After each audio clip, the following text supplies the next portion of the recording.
Hello, everyone. I wanted to share with you my experience of making do-si-do or a dos-a-dos book. It has like two spines, and it's like two books in one. You you open it up and then you flip it around, and there's another book. You open it up and you flip it around, and you can go back to the beginning. I decided I wanted to try to make one of these books. And it was a disaster. It did not turn out well. And I just want to share with you my experience in doing this. So it has like two signatures.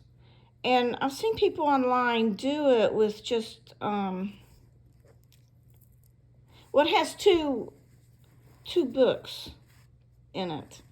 And in mine, I have four signatures in each book. I've seen people do it with one signature, and it seemed to be a lot more simple. But I'm going to do another one, and you can see this is what I'm going to be doing. I'm going to have four signatures in one book, and then I'm going to have four signatures in the other book. But you have to sew these together. If you have one signature, it makes it a whole lot easier because you can just do a pamphlet stitch. But if you have more than one signature in a book like this, you need to sew the signatures together, if you know what I mean. So that's what I needed to do in this book. And what happened was I've been making junk journals. So in junk journals, you do the pamphlet stitch. And it's like either 3 holes or 5 holes, and I usually use 5. But on this, I wasn't thinking, and I punched 3 holes, one here, one here, one here. And I punched 3 holes in all of them. And then I was going to sew them together, and I looked at it. And I knew before I even started that I did it wrong.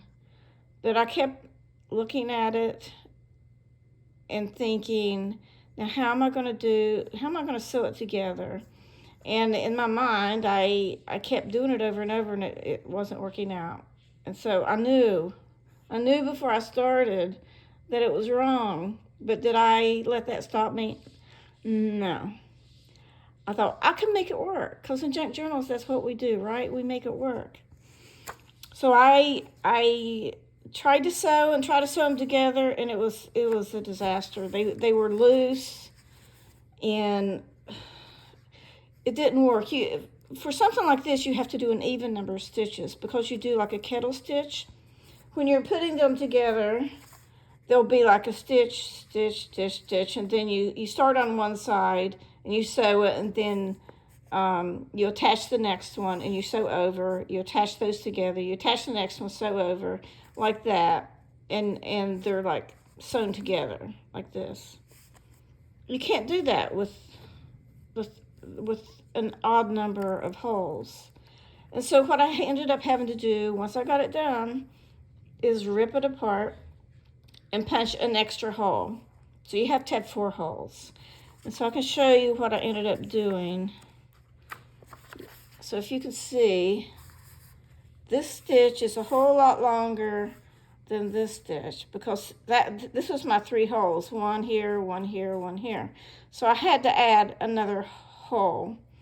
And so I put it in between, and so as you can see, I ended up with one long stitch and one short stitch putting them together. So I managed to get them together, and so I was putting them, I had to put the book together. I had to make the covers. As you can see, it's sort of like an accordion style cover, And so what I did was I did that part fine. I cut out the spine. I put them all together, and I ended up with this, which is what you're supposed to end up with. But then I had to cover the cover with paper, and so I have some of this blue jean material that's got paper backing on it, and so I use that for the spine. And then this is paper cover, and so I put that on. and I glued it all down. And after I realized I had torn the paper right here, after all the work I've done, I've torn the paper, and it's like, oh, I don't want to take it off. So what I did, since we do junk journals and we make things work, I put a ribbon to cover up that mistake. And so that's why there's a pretty ribbon on it. But so I did it on both sides just to make it look the same. So I covered up that mistake. And then, so what you normally do in a book is you put end pages on it, and then you glue the end pages down to, like, one end page will be glued to one sheet, the first sheet of paper, and then the rest of it will be glued to the cover. So I did that, and it looked fine. I let it dry, and I couldn't open the book. It's like right now I can because I had to fix it. But I couldn't open the book all the way up. It was real tight on one side and not on the other side. And so I had to rip it out. I had to take everything apart and rip it out. And so what I ended up doing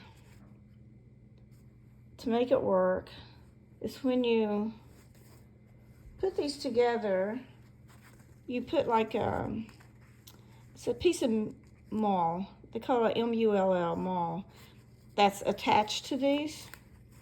And this is just a piece of fabric, which I use this most of the time anyway. So what I ended up doing was ripping everything off, sewing gluing the mule on, and then gluing that part down to the book.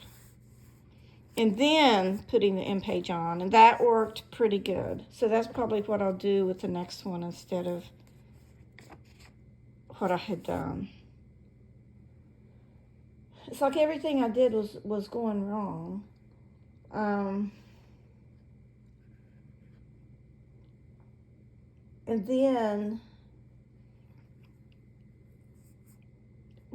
I tried to just use a cover sheet, like just to glue a sheet of paper here, but it didn't look right because you could see the paper.